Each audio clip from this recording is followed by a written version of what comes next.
इस वैश्विक महामारी की चुनौतियों ने वर्ल्ड यूथ स्किल डे की अहमियत को कई गुना बढ़ा दिया है।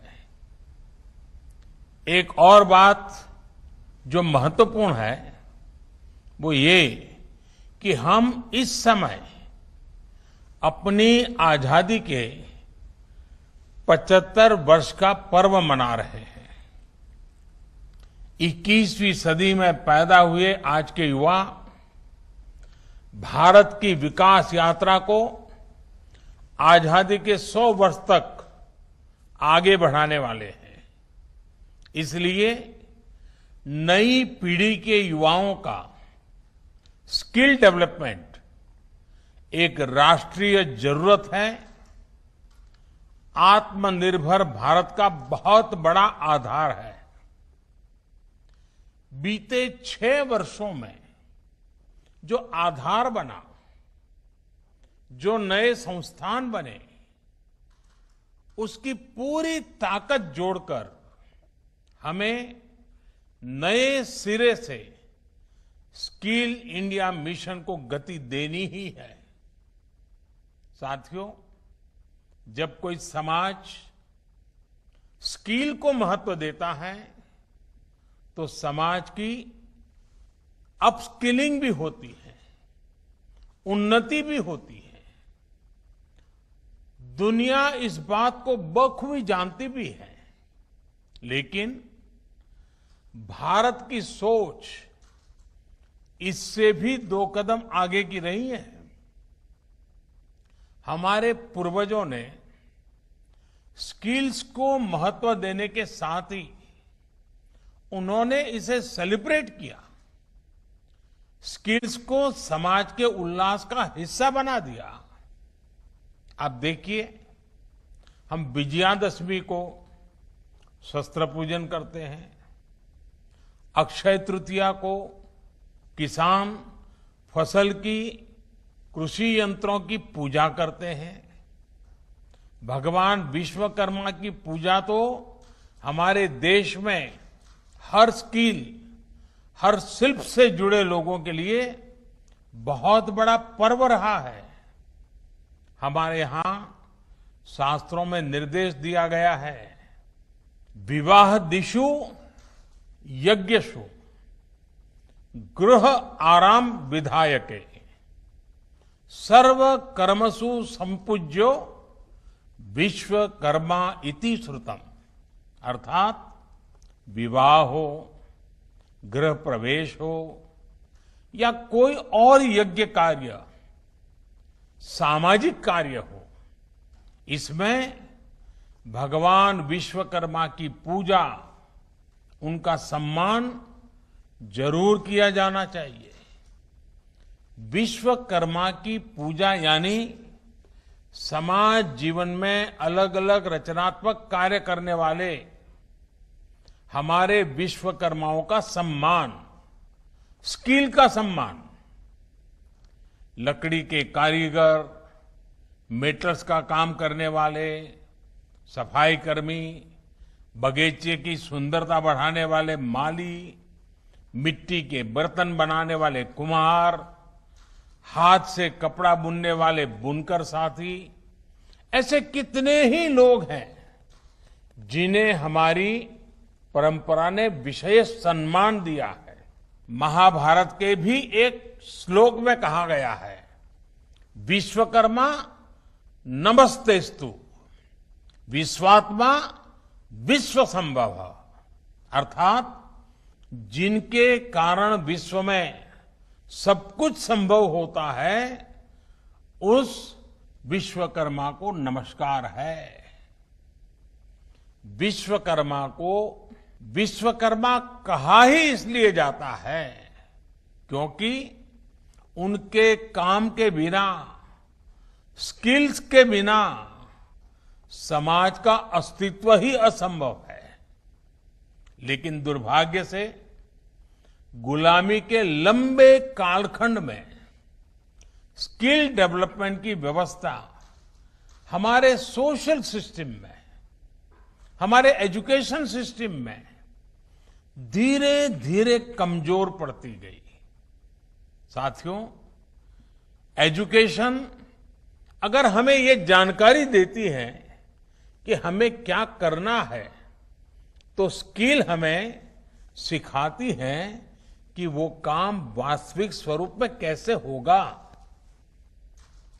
देश का स्किल इंडिया मिशन इसी सच्चाई, इसी जरूरत के साथ कदम से कदम मिलाने का अभियान है। मुझे खुशी है कि प्रधानमंत्री कौशल विकास योजना के माध्यम से अब तक 1.25 करोड़ से अधिक युवाओं को ट्रेनिंग दी जा चुकी है।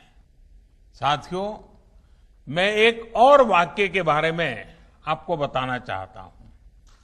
एक बार स्किल डेवलपमेंट को लेकर काम कर रहे कुछ अफसर मुझे मिले। मैंने उनसे कहा कि आप इस दिशा में इतना काम कर रहे हैं, क्यों ना आप ऐसे स्किल्स की एक लिस्ट बनाइए जिनकी हम अपने जीवन में सेवाएं लेते हैं। आपको हैरानी होगी, जब उन्होंने सरसरी नजर से लिस्टिंग की तो ऐसी 900 से ज्यादा स्किल निकली जिनकी हमें अपनी आवश्यकताओं के लिए जरूरत होती है। आप अंदाजा लगा सकते हैं कि स्किल डेवलपमेंट का काम कितना बड़ा है। आज ये जरूरी है कि लर्निंग आपकी अर्निंग के साथ ही रुके नहीं। आज दुनिया में स्किल्स की इतनी डिमांड है कि जो स्किल होगा वही ग्रो करेगा। ये बात व्यक्तियों पर भी लागू होती है और देश पर भी लागू होती है। दुनिया के लिए एक स्मार्ट और skilled man power solutions Bharat दे सके, ये हमारे नौजवानों की स्किलिंग स्ट्रेटजी के मूल में होना चाहिए। इसको देखते हुए ग्लोबल स्किल गैप की मैपिंग जो कि की जा रही है, वो प्रशंसनीय कदम है। इसलिए हमारे युवाओं के लिए स्किलिंग, रीस्किलिंग और अपस्किलिंग का मिशन अनवरत चलते रहना चाहिए। बड़े बड़े एक्सपर्ट्स आज अनुमान लगा रहे हैं कि जिस तरह तेजी से टेक्नोलॉजी बदल रही है, आने वाले 3-4 वर्षों में बहुत बड़ी संख्या में लोगों को रीस्किलिंग की जरूरत पड़ेगी। इसके लिए भी हमें देश को तैयार करना होगा। और कोरोना काल में ही हम सबने स्किल्स और स्किल्ड वर्कफोर्स की अहमियत को बहुत करीब से देखा है, महसूस किया है। देश कोरोना से इतनी प्रभावी लड़ाई लड़ सका तो इसमें भी हमारी स्किल्ड वर्कफोर्स का बहुत बड़ा योगदान है। साथियों, बाबा साहब आंबेडकर ने युवाओं की, कमजोर वर्ग की स्किलिंग पर बहुत जोर दिया था। आज स्किल्ड इंडिया के जरिए देश बाबा साहब के इस दूरदर्शी स्वप्न को पूरा करने के लिए भरसक प्रयास कर रहा है। उदाहरण के तौर पर आदिवासी समाज के लिए देश ने गोइंग ऑनलाइन एज लीडर्स यानी गोल्ड प्रोग्राम शुरू किया है।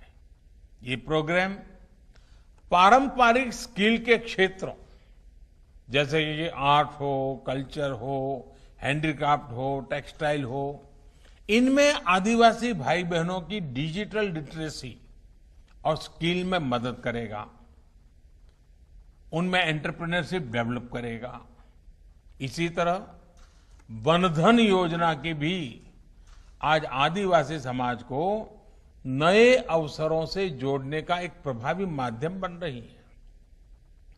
हमें आने वाले समय में इस तरह के अभियानों को और ज्यादा व्यापक बनाना है।